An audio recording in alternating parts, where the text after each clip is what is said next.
How's it going? We're here for day 22 of Fergal's Tune of the Day. I'm in Madden's bar in Belfast. I'm joined by last year's senior trio champions. So we have Lucia Morgan on the flute, her sister Aoibhín Morgan on the fiddle, and Oisin Bradley on concertina.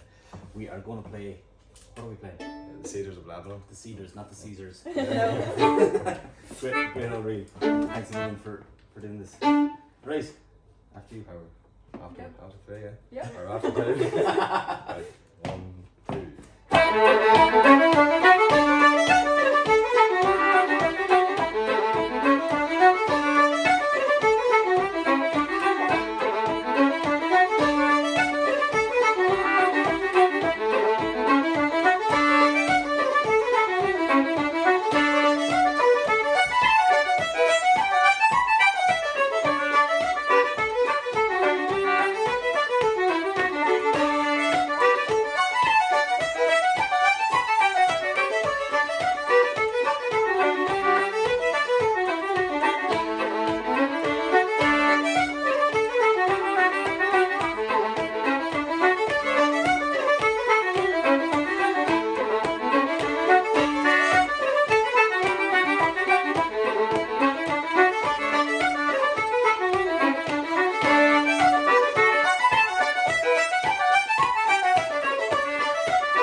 Thanks a million. Thank you. That's great. I'd say that's the first tune in Madden's without a point in the table. Good luck. See you tomorrow.